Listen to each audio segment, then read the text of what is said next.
Hi, and welcome to the reading for the 11th of April. The 11th of April, and we're reading, as always, from Jesus Calling, Enjoying Peace in His Presence, and it's by Sarah Young. And today I will look very much like a mole lady, because I was teaching yesterday, so I didn't have to put my glasses on. I could have read eventually everything that I was teaching, but I decided that that was unfair to the students. So I did put my glasses on so that I could read quickly and effortlessly to them. And I did notice that my eyes, using the glasses, using the specs that I have, which had started to not be very strong, were very strong yesterday. So that's progress. But today I do know there's a difference, like a deterioration in my eyesight without my glasses. So yeah, is it to be expected? Probably. Is it my lack of faith in my abilities? Maybe. When you're telling your brain that you've got 20/20 vision and then you put on a pair of glasses, that's confusing for your brain. So anyway, here we go. We'll see how I do with this reading. This is the day that I have made. Rejoice and be glad in it. So that's there's actually a hymn that uses these words. This is the day that the Lord hath made, that the Lord hath made. We can rejoice and be glad in it, and be glad in it. Anyway, there's a little bit of my singing voice. Anyway, so this is the day that I have made. Rejoice and be glad in it. Begin the day with open hands of faith, ready to receive all that I am pouring into this brief portion of your life. Be careful not to complain about anything, even the weather, since I am the author of your circumstances. The best way to handle unwanted situations is to thank me for them.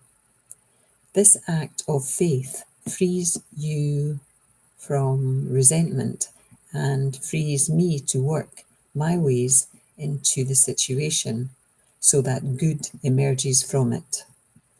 To find joy in this day, you must live within its boundaries.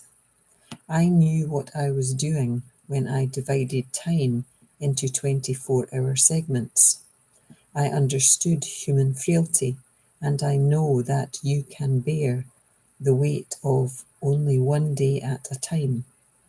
Do not worry about tomorrow or get stuck in the past.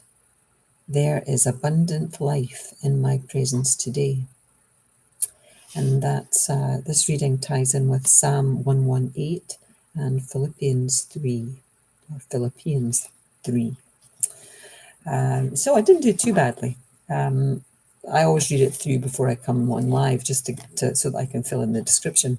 And it was very difficult when I read it through the first time.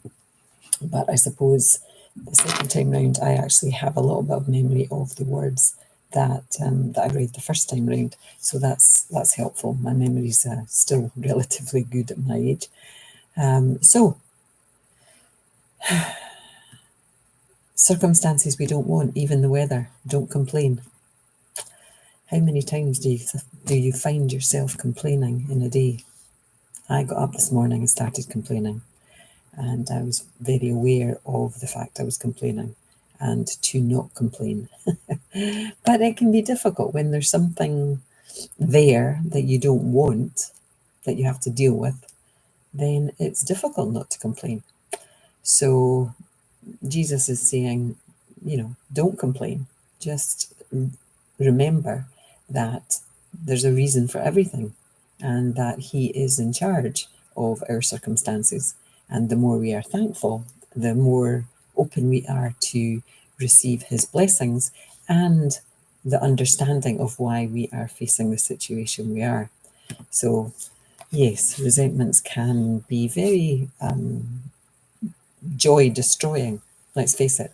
So if we're looking for joy in our day, then we really do need to minimize the resentments and the wishing that it was some other way, like not thinking about the past, not thinking about the future, but being in this present moment, being thankful for everything in it, knowing that there's a bigger picture and that perhaps today's not our favorite day, but trying to focus on the positive of the day anyway.